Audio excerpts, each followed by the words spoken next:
front of us. I would entertain a motion. Jim? Move we adopt the agenda as provided with the addition of the HR addendum and moving items N and O from the consent agenda to the business section. Thank you. Second. There's a second. Any discussion? Yes. I'm sorry, may I add one more thing to removal of the consent for discussion? Okay. And that is the J, please. Music instruments. Okay. So we have a motion on the floor. That would be considered a friendly amendment? Is that okay?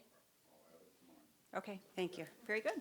All in favor of the amended agenda as presented, please say aye. Yes? Yes. Any opposed? No.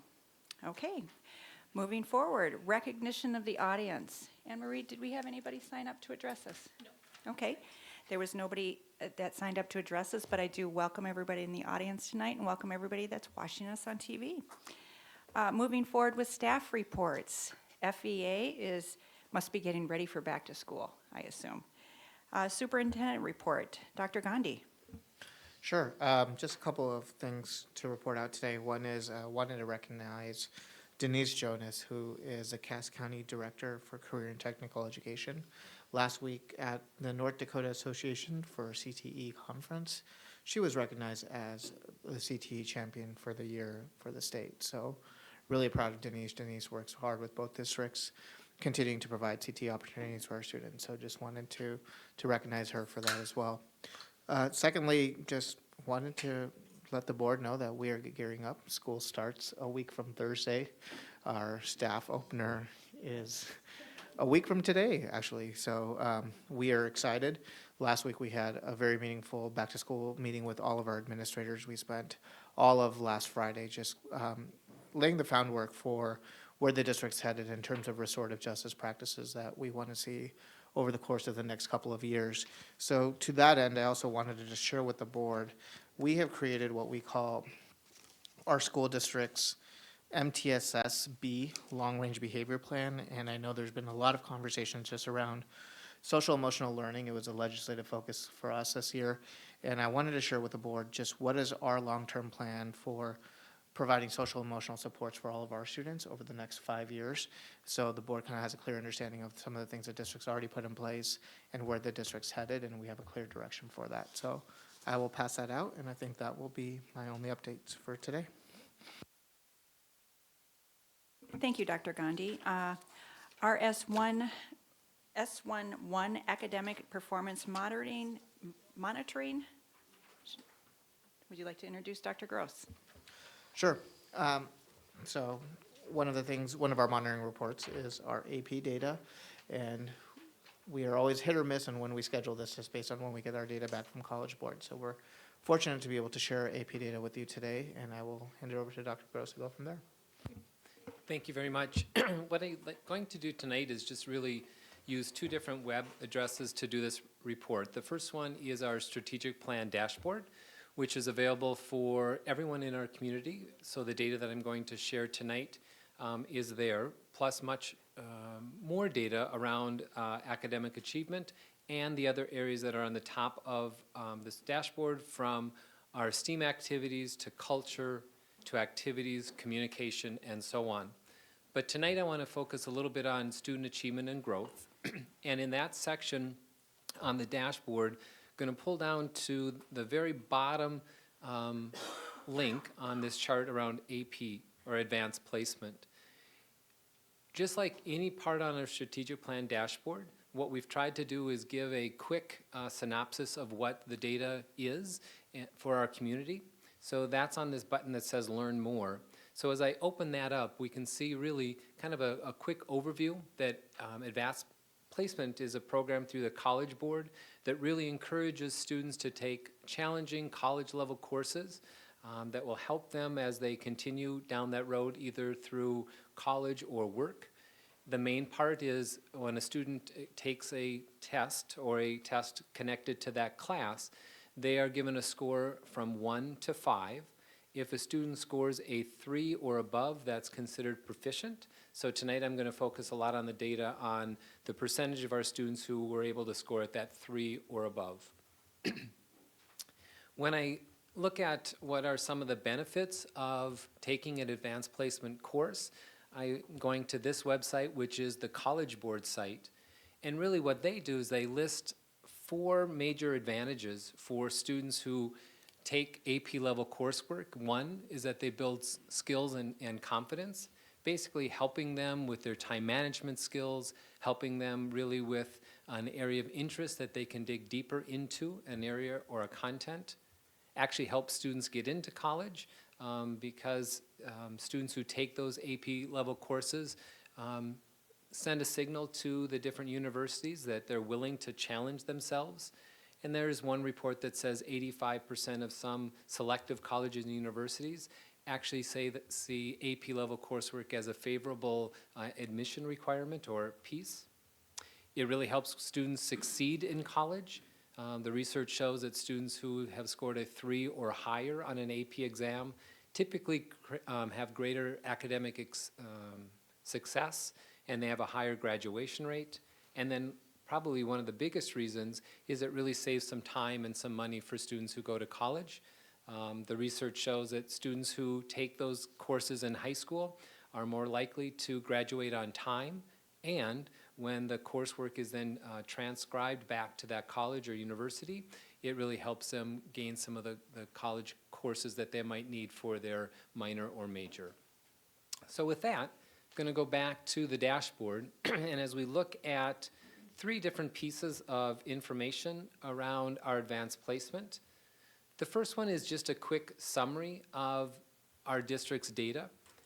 It is available for multiple years. I'm just going to focus in on the most recent data that's there.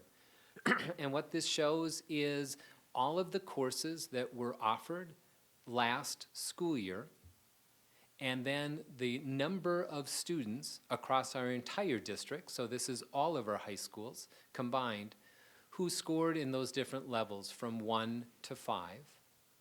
You'll then see, as you go further to the right-hand side, a total. So the total number of students, for example, who took that biology course, there were 55.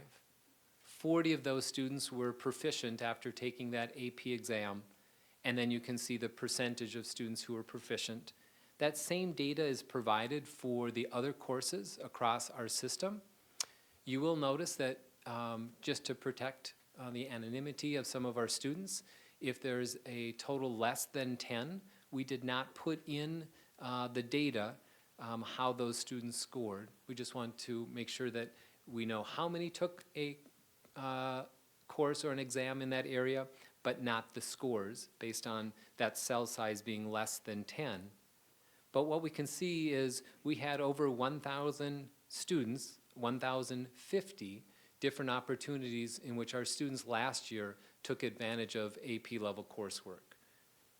And in a minute, I will show you kind of the history of what has happened in the Fargo Public Schools, which is really one of the goals that we have when we look at our AP level data, is that we want to continue to increase the number of students who take AP level coursework. We also want to increase the number of students who are successful in that AP coursework. And finally, the last goal that we look at is this set of data, which is the score summary. We also want to do well when we compare ourselves to the state and to the rest of the students across the nation who have taken AP level coursework. So we provide this data, and that was the score summary.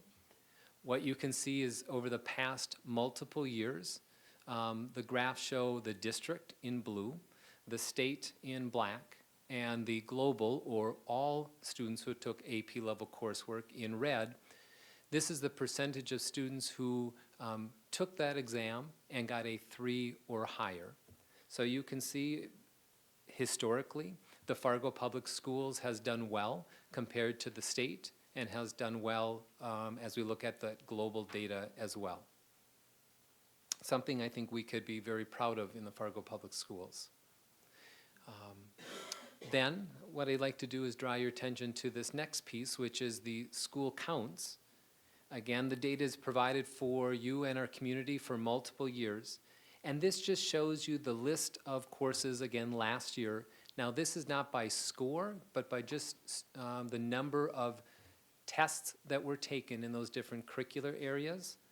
and we are at that 1,049 in 1819. If I go back 1 year, our goal was that we wanted to increase. Well, we are almost flat between last year and the year previous, so not an increase. But if we go back 1 year before that, in 2016, you'll see that there was quite an increase. There were 900 students, now to over 1,000. If we go back to the 15-16 school year, again, a fairly dramatic increase. In that year, there were 770. And I'll just go back one more year to the 14-15 school year, and we can see there 625. So over the course of the past many years, the efforts that's been done in the buildings by the teachers to encourage students to challenge themselves to take AP level coursework, the work of our principals to work with students to help them work in their schedules has paid dividends, and the number of students who are taking AP level coursework, and we continue to try to increase that number. And then that combined with how we are doing as a system compared to both the state and globally, again, I think the data that around AP level coursework is a very positive thing for the Fargo Public Schools. So just wanted to share that data with you this evening so that you had that. And I would entertain any questions that you might have. David, Brian, and Jennifer. I've got several, but I'll start off with the first one. You're listing the scores as 1 to 5. Does that replace A through F?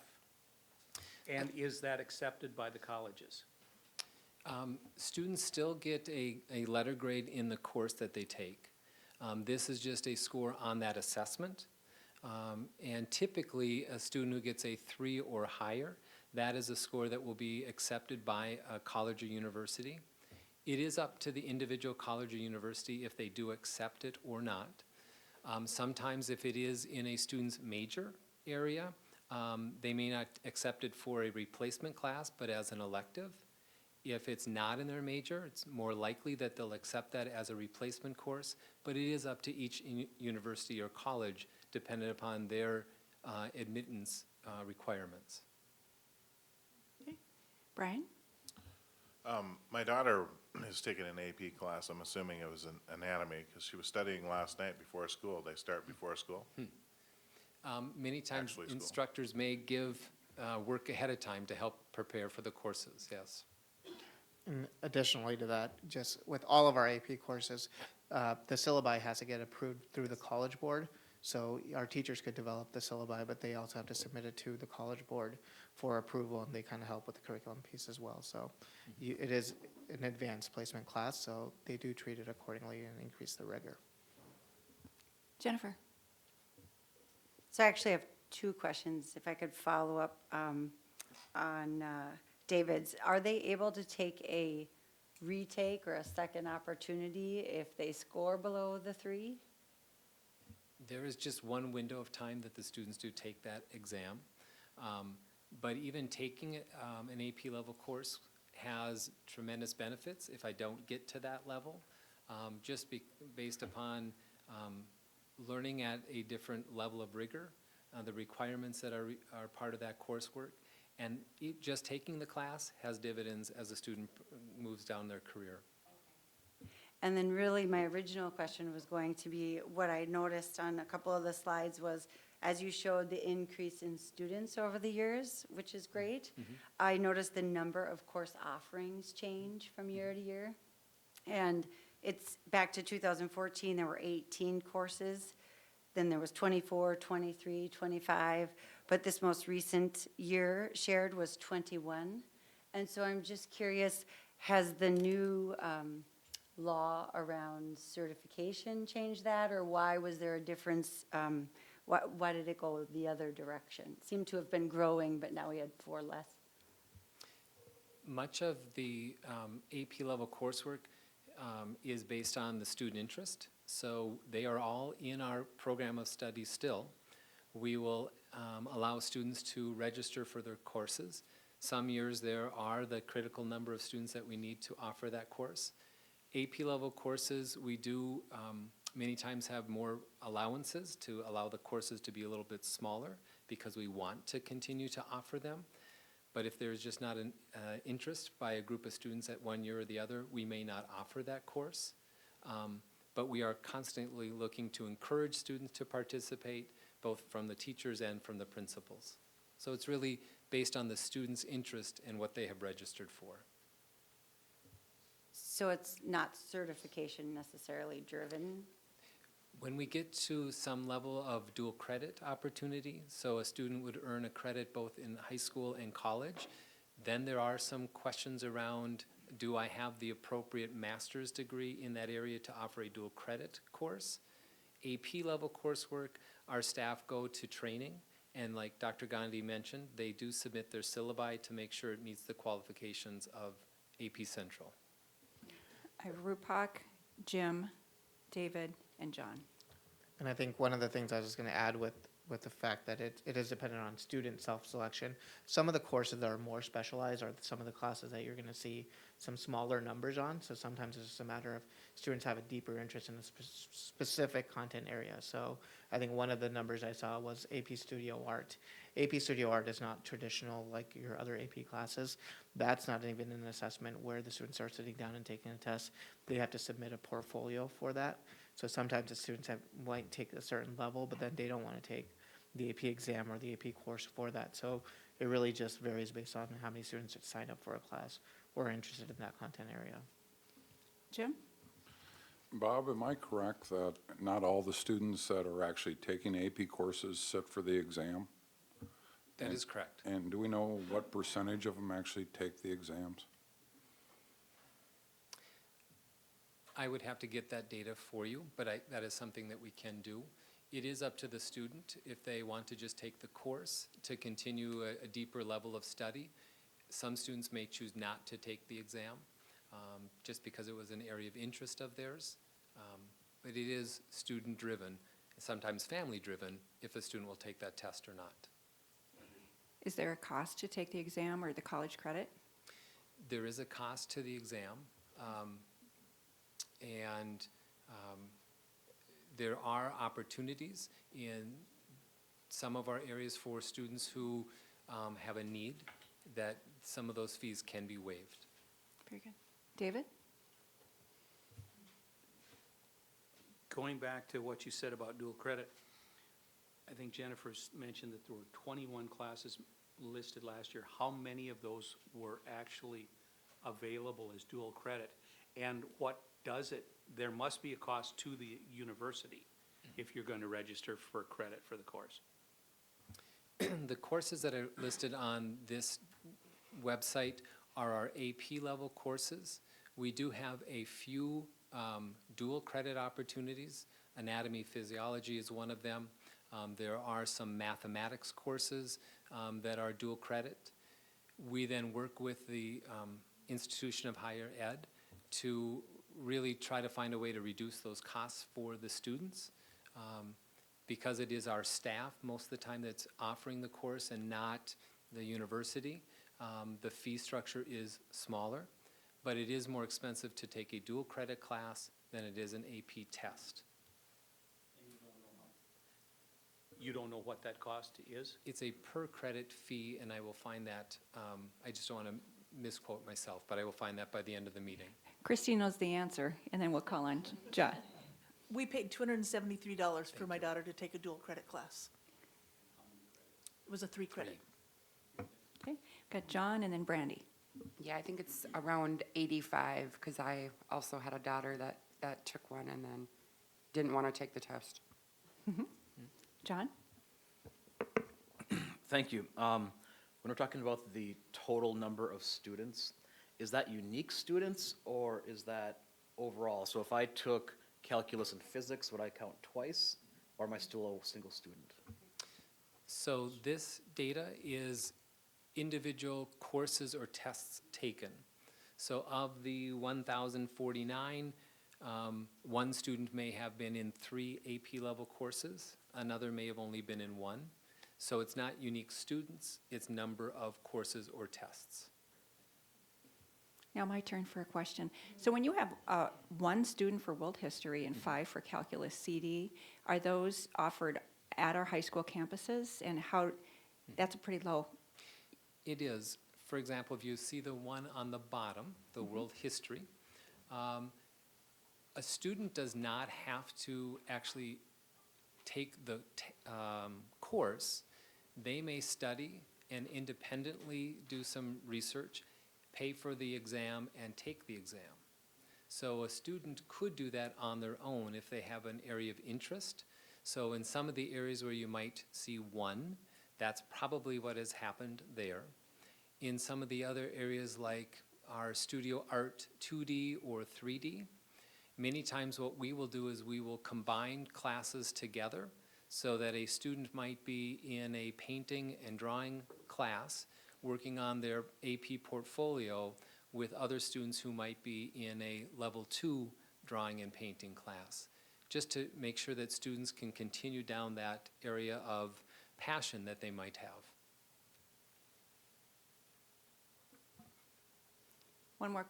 Two more questions, Jennifer and David. Jennifer? So just to clarify, when you were talking about world history and someone might elect to enroll in that, so all of these courses aren't necessarily offered at our buildings, is that what you're saying? Some of them could have been done online and in summer or during the year? So the data that's on the board there is the number of tests that were taken. Okay, We offer the majority of those classes for students to take. Where you see a unique 1, a student might have just independently had an area of interest, done reading on their own, research on their own, and they may have just signed up to take the test. got it. Thank you. David? Do our counselors encourage, or in some cases discourage, kids from taking AP classes? I would say the philosophy of the district is to encourage students to take AP level courses, to actually challenge themselves to take AP level courses, to the point where there are goals at individual buildings to increase the number of students taking AP level courses. Very informative. We learned a lot, obviously, by our questions. Thank you for the report. Yes. Anything else from the cabinet? No? Okay. We have a consent agenda in front of us, and we have removed items J, N, and O. I'd be happy to entertain a motion. I move approval of the modified consent agenda. Second. Jim and Christie, thank you. Any discussion? All in favor, say yes. Yes. Any opposed, no. Consent agenda is approved. I think in the business section, we will start with item A for the committee and liaison assignments, and then just go in order with memos 15, 19, and 20. Let's see here. On memo number 13, the 2019 and 20 community and liaison assignments for the board. I'll make a motion that the committee and liaison partnership assignments be approved as presented in memo 13. Second. Rebecca motion, Brandy second. Any discussion? Seeing no discussion, we will take a roll call vote. Benson. Sorry, no. Johnson. Yes. Knutson. Yes. Brian Nelson. Yes. Paulson. No. Rodenbiker. Yes. Ulrich. Yes. Ani. Yes. Robin Nelson. Yes, motion carries.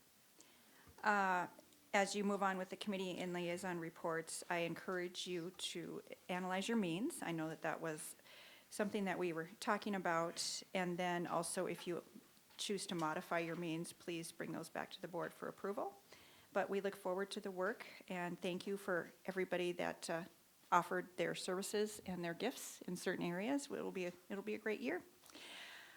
Moving on to item J, which is the memo number 15 about award of bids for musical instruments. Mr. Paulson asked to pull that. Oh, I'm sorry. Jennifer did. Sorry. It just came in order first, but I asked last. But anyway, thank you. So I guess my question is really directed for Jackie. I was just seeking clarification because I remember this item coming up several times last year, 2, maybe 3. And I remember the answer then being, it was a substantial amount, but we were trying to play catch-up, or at least that's my limited recollection. And so I was surprised to see it here again, so I just thought I would ask you. Well, each year we replace instruments that have either deteriorated or depending on the class sizes and what students are enrolled. So this will come annually as we do that. Last year, you are correct, it ended up coming in 2 separate bids that we did. That was, we tried to wait a little longer this year to put it out there so we wouldn't run into that problem. So with class sizes known and the activities that the students are in, this should be the only bid for music instruments this year. Follow-up question to that then. So what is the annual budget for this line item? Is it the same at every school? Is it just one big lump sum and whoever requests first? How does that work? This is handled through, and maybe Bob can help, through our music, and it's not a facilitator specialist, coordinator position. It used to be Denise Ortegard, now it is Ainsley, I don't want to say Renfro, who has taken her place. So the overall purchases for the district of instruments are handled by that coordinator. And it is typically given in a budget of equipment for that area. This year, the amount is less than we have budgeted for in the past, just because we are working to balance that budget.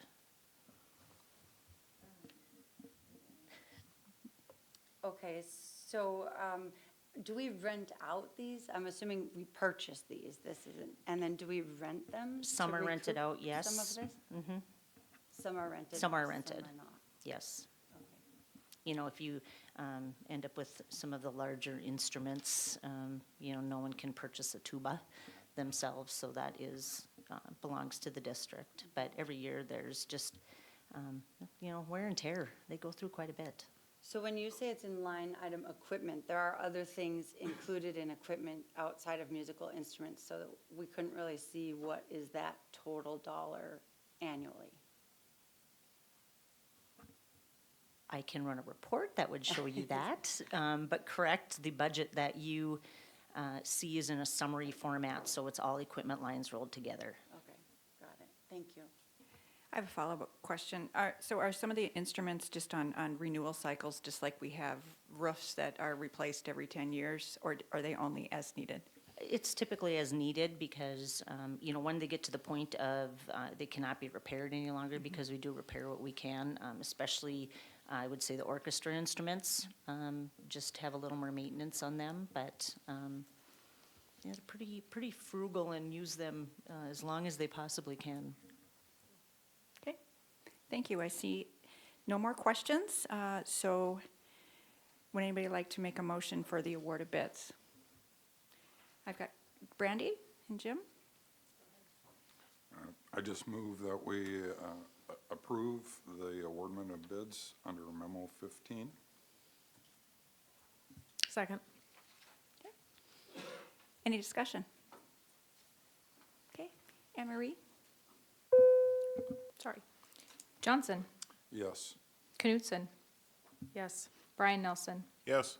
Paulson, Yes. Rodenbacher, Yes. Ulrich, Yes. Ani, Yes. Benson, Yes. Robin Nelson. Yes, motion carries. On to item 6C, which is now memo number 19, fund transfer for the budget. And this time, Mr. Paulson did request that this is pulled. Thank you. I was, just wanted to be made aware of what the projects were. The only assessments that we have not paid off are Ed Clapp, but annually we just receive any number of assessments directly from the city that we just pay off. I would actually have to get that information if you want the list. Boy, if I remember, there was probably 20 odd assessments that we ended up paying that just were higher than had been previously with what we budgeted.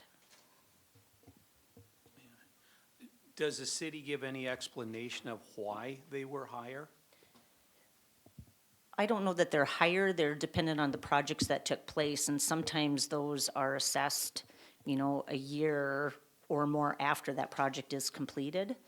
And they were ranging from all areas of town, from up north, I know there was some down by Ed Clap, so all that work that just is taking place throughout the city.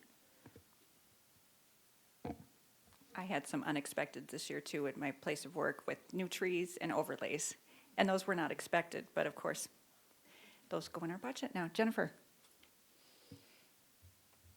I'm assuming the answer is yes to my first question, but then my first question would be, is there an appeals process for any of these sort of surprise specials? And really, my follow-up question would be, have we ever done that? Not to my knowledge, we have never appealed. I would have to go back and even see when the notices arrive, and sometimes I don't actually see them. So I would have to do a little research on that piece, as far as who the notices of assessment originally come to. From my knowledge, you do have the right to appeal. Any further discussion? Okay, I would entertain a motion. I move that we approve the general fund transfer 52-92608 to the Special Assessments Fund as noted in memo 19. Second. Okay, we have a motion and a second. Any further discussion? All in favor, please vote by saying yes. Roll call. Oh, sorry. Keep me on my toes, Anne Marie. Knutson? Yes. Brian Nelson? Yes. Paulson? Yes. Rodenbiker? Yes. Ulrich? Yes. Ani? Yes. Benson? Yes. Johnson? Yes. Robin Nelson? Yes, motion carries. Now we're on to item 6D, which is now memo number 20, 2018 budget adjustments. Mr. Paulson? Thanks. I just wanted this pulled so that we could have a moment in case anybody had a question about any specific revenues. I just thought it should have an opportunity to be discussed.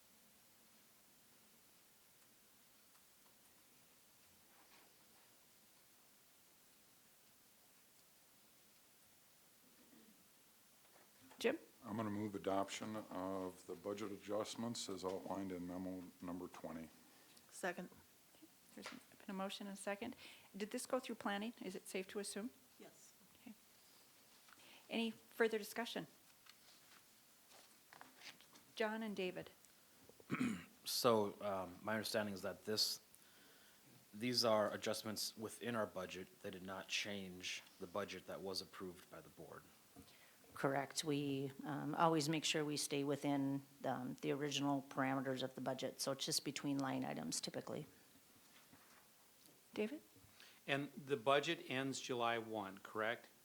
June 30th. June 30th. Is that why there's it says on the two houses, one was not finalized till July 29th, so that doesn't show? Correct. So that revenue now is going to be in this year. Okay. Any further discussion?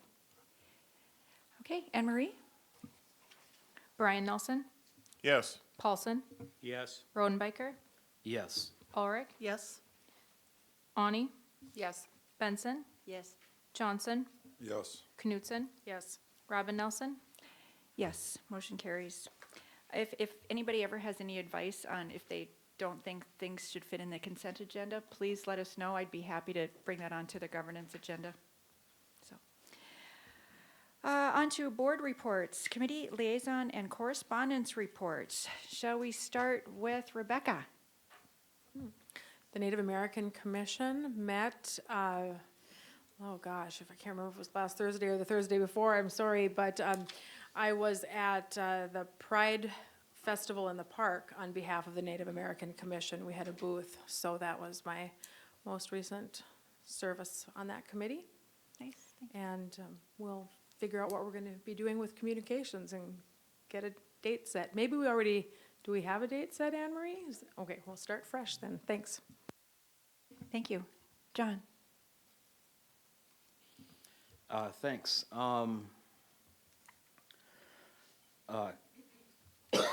Excuse me. The negotiations coming up here, we'll be sitting down with the FEA again on August 26th. That's Monday here at 4:30. Our committee should probably meet before that again.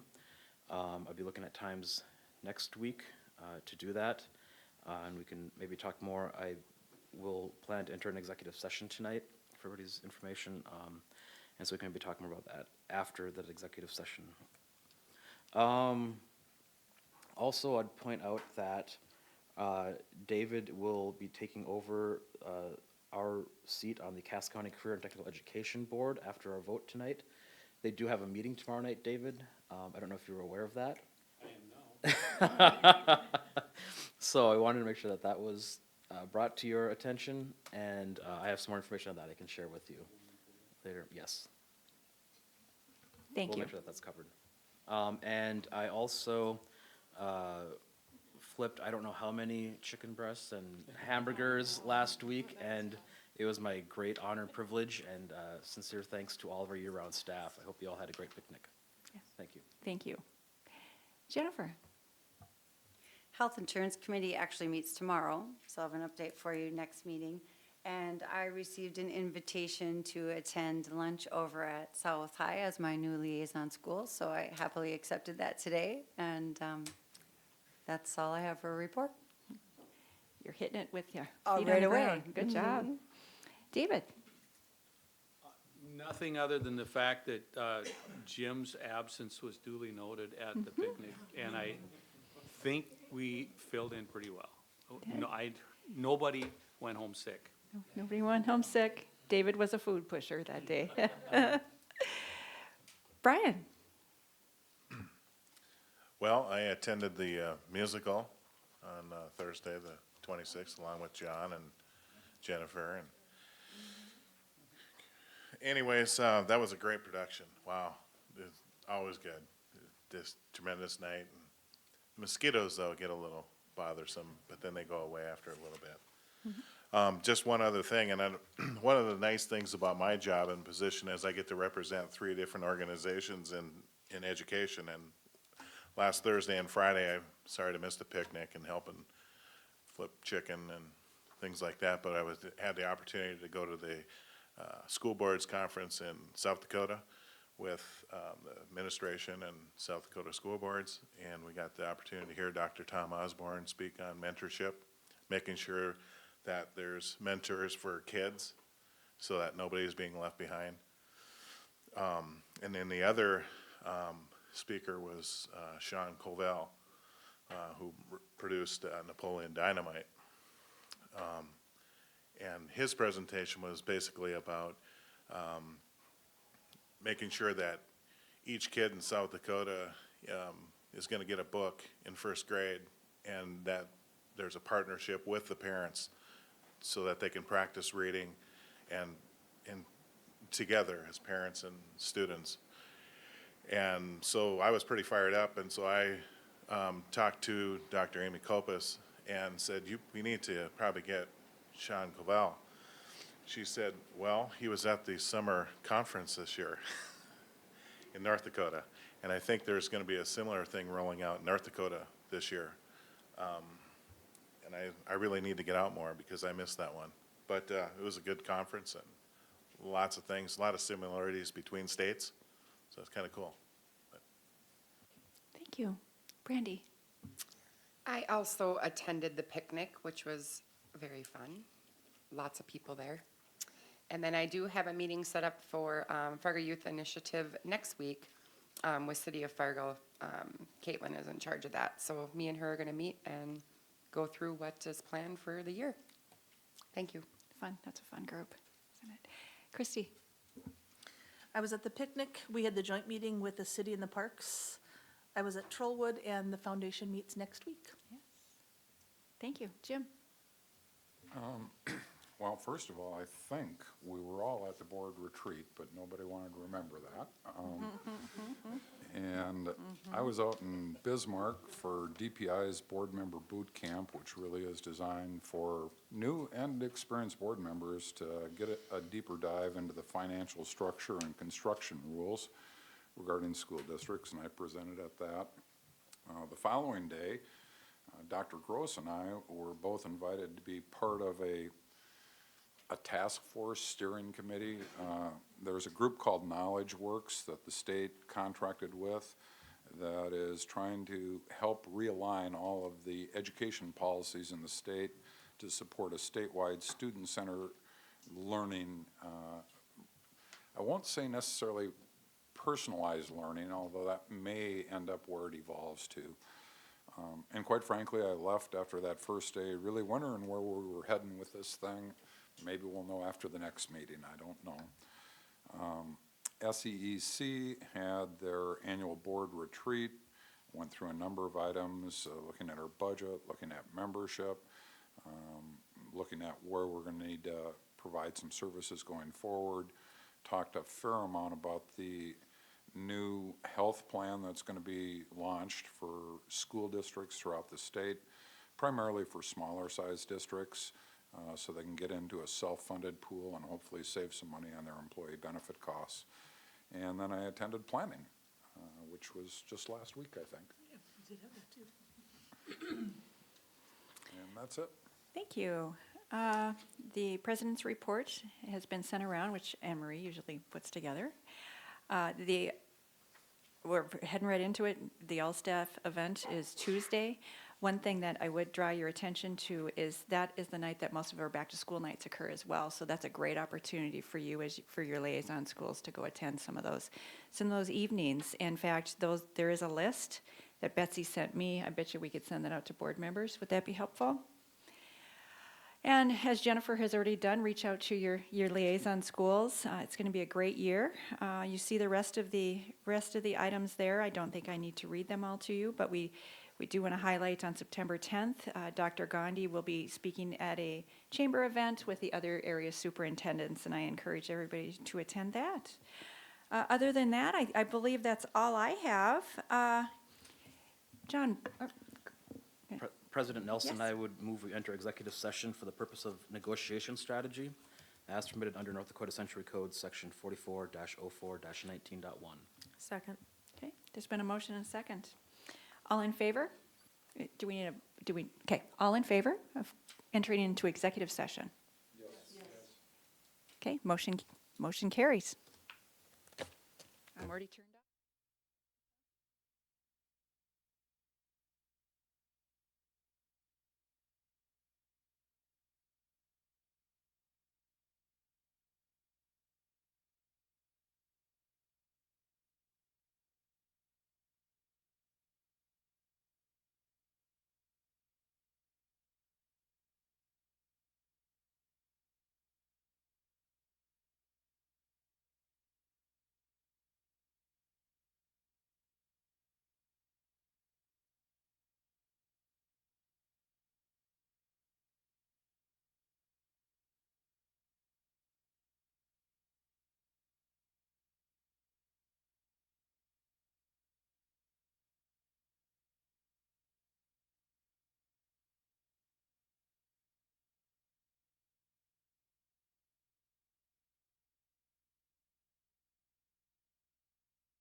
reconvene the meeting to close the meeting, and then we'll take a break before we actually go into our work session. So is there anything else for the good of the agenda today? Okay. The formal meeting of the Board of Education has adjourned. We will reconvene at about 7 o'clock for the work session.